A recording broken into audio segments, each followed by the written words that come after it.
Assalamualaikum teman-teman. Bagaimana nih kabar kalian? Semoga kalian dalam keadaan sehat walafiat.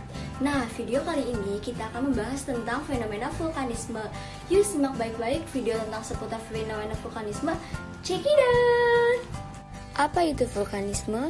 Vulkanisme adalah segala peristiwa yang berhubungan dengan magma yang keluar menuju permukaan bumi melalui rekahan dalam kerak bumi. Nah, selanjutnya peristiwa vulkanisme memiliki gejala yang dapat diamati loh teman-teman. Yakini gejala sebelum terjadinya vulkanisme atau pra-vulkanisme dan gejala sesudah terjadinya vulkanisme atau pasca vulkanisme. Kira-kira ada yang tahu nggak nih apa sih perbedaannya? Daripada bingung, kita simak penjelasan selanjutnya yuk. Nah, yang pertama ada gejala pra-vulkanisme. Gejala pra-vulkanisme atau ciri-ciri dari gunung api yang akan meletus antara lain adalah: 1. Sering terjadinya gempa. Yang kedua, ada banyak sumber air mengering. Yang ketiga, peningkatan temperatur di sekitar kawah. Yang keempat, ada terdengar gemuruh dari dalam gunung.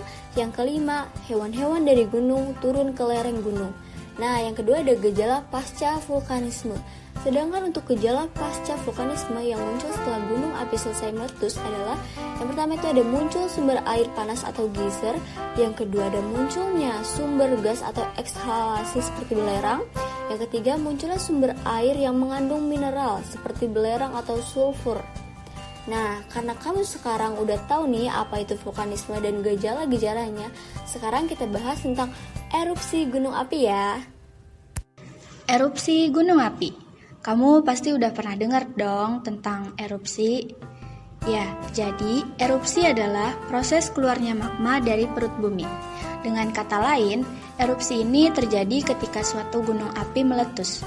Erupsi atau letusan gunung api berdasarkan kekuatannya ada dua macam ya guys, yaitu berupa ledakan atau eksplosif dan berupa lelehan atau efusif. Erupsi eksplosif adalah erupsi dengan tekanan yang sangat kuat, hingga menghasilkan letusan yang besar atau ledakan.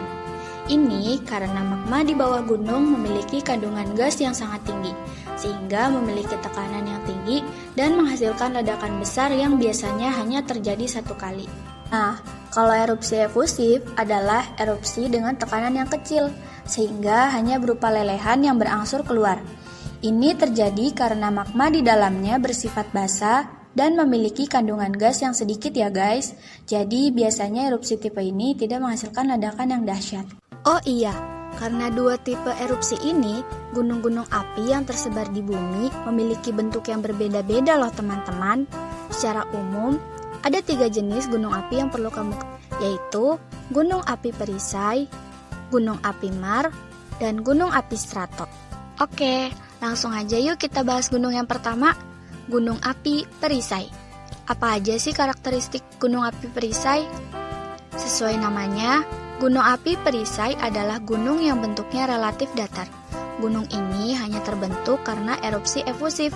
Karena magma yang keluar sangat cair, gunung ini memiliki lereng yang sangat landai dan dasar yang relatif luas.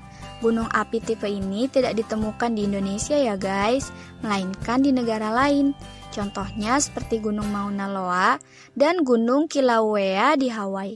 Selanjutnya, yang kedua kita bahas mengenai Gunung Api Mar. Gunung api ini terbentuk karena terjadinya erupsi eksplosif, sehingga meninggalkan kawah yang cukup besar. Contoh gunung api di Indonesia dengan bentuk ini adalah Gunung Lamongan dan Gunung Dieng. Nah, yang terakhir nih teman-teman, lanjut aja kita bahas gunung api strato. Gunung api strato atau biasa juga disebut dengan gunung api kerucut, merupakan bentuk gunung api yang paling umum di Indonesia. Gunung ini terbentuk karena erupsi campuran antara eksplosif dan efusif. Tumpukan magma yang bergantian dari letusan eksplosif dan lelehan efusif mengendap semakin tinggi seiring perjalanan waktu. Inilah yang menyebabkan dinding kawah dari gunung jenis ini memiliki batuan beku yang berlapis-lapis. Beberapa gunung api di Indonesia dengan bentuk ini antara lain adalah Gunung Kerinci, Gunung Merapi, Gunung Merbabu, Gunung Pangrango, Gunung Semeru, dan Gunung Raung. selesai sudah pembahasan kami tentang seputar fenomena vulkanisme. Nah, bagaimana teman-teman? Sangat menarik, bukan? Tentu saja dong. Semangat terus untuk belajar ya. Dadah. Wassalamualaikum warahmatullahi wabarakatuh.